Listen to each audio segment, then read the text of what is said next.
Welcome to another thought nugget from my book, Mind Fodder. Life's Detours, the Art of the Pivot. Prologue. Life is rarely a straight path. It twists, it turns, and often takes us to places we never anticipated. My journey shifted from aspiring filmmaker to financial advisor and beyond is a testament to the power of adaptability. Each detour brought its own lessons, from hearing an interviewer say, "You could teach this course," to navigating the 2008 financial crash while facing personal heartbreak. These moments forced me to question my plans, embrace change, and find unexpected opportunities where others saw roadblocks. I've heard it off. I've heard it said, yeah, we go.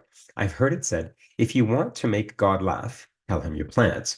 Looking back, it's clear that life's detours are where the real growth happens.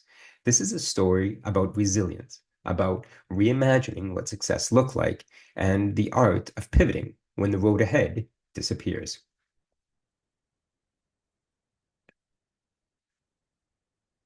College rejection, when the plot twists. After high school, I applied to the new film production course at Radio College. Excitedly, I submitted my demo reel and sat for an interview. On paper, my resume was impressive for someone my age.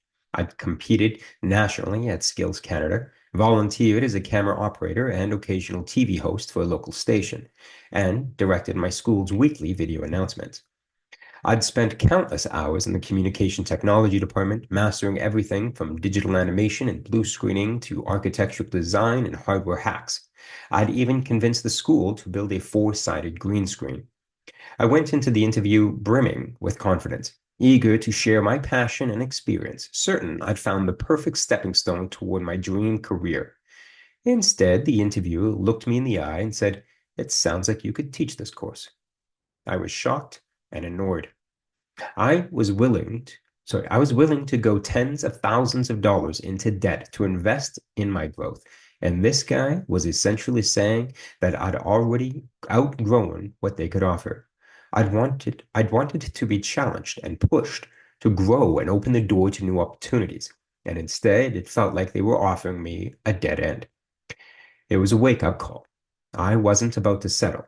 If that meant moving provinces, so be it. I was scared, but determined. That's how I ended up packing my life into boxes and heading to Victoria for film school. Real lessons, film school, and the craft of storytelling. Film school refined my creativity and storytelling in ways I hadn't anticipated. It wasn't just about making movies, it was about learning how to see them. Weekly assignments required us to watch 5 movies, and we were taught to dissect what we saw. At first, I focused on the plot and storylines, but with repetition, I started noticing the layers beneath: the lighting, the pacing, the set decoration, the editing, the subtle power of camera angles. Storytelling has always been a favorite pastime of mine, a thread woven into my heritage and identity. In the native culture, storytelling is a sacred tradition, a way of passing down wisdom, preserving history, and forging connections.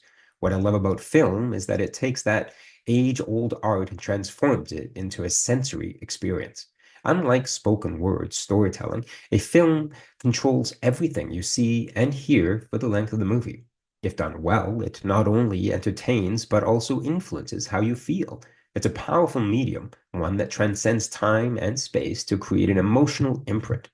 The Roxy, a local theater, had a $2.50 Tuesday special for 3 movies. Each week, a new release would rotate through the lineup. By the end of 3 weeks, you'd have seen one movie 3 times, 2 movies twice, and 2 others once. Watching a movie multiple times, especially when the plot wasn't strong, forced me to see the craft. It taught me that storytelling isn't just about what's being told, it's about how it's being told, a lesson I've carried with me beyond filmmaking, into how I approach life itself. Years later, those skills came full circle when I was asked to be a judge for the Okanagan Film Festival. Reflecting on that experience, I realized how much film school had shaped not only my understanding of storytelling, but also my ability to see the world with a more curious and discerning lens. Crash Course, the 2008 heartbreak. A few years later, after the Canadian film industry faced setbacks, writer's strike, and the governor, I pivoted into financial services. I earned my mutual fund and life insurance licenses and threw myself into learning the trade. But being in my early 20s, I was met with skepticism. Even though I understood how money worked, people saw me as a kid who lacked the experience to be taken seriously. It was an uphill battle to earn trust and prove my value. The 2008 financial crash hit me like a double blow. Not only did the market plummet, but my longest relationship at the time came to an end. It wasn't just the crash of my career, it was the crash of my personal life.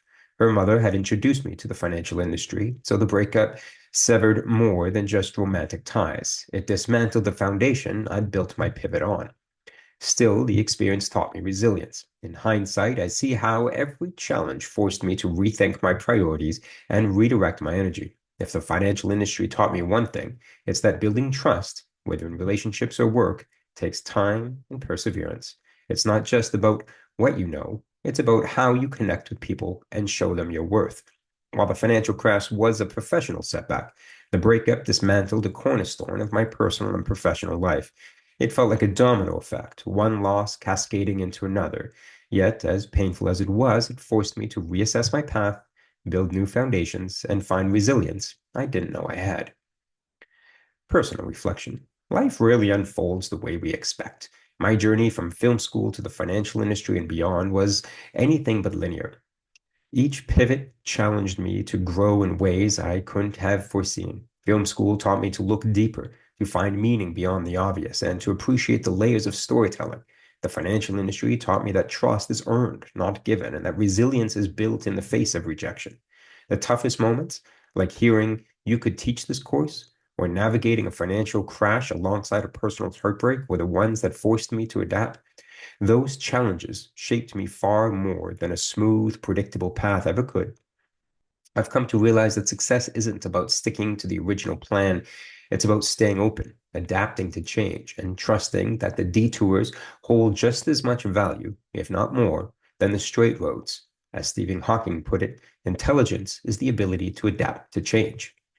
In the end, life's detours are not just interruptions. They're invitations to expand, to reevaluate, and to grow. They remind us that the map is never the territory, and that's where the beauty lies. Looking glass, personal reflection exercise. Adapting to change requires courage and the ability to see challenges as opportunities. Reflect on these questions to explore how you navigate life's detours. Seems redundant at this point.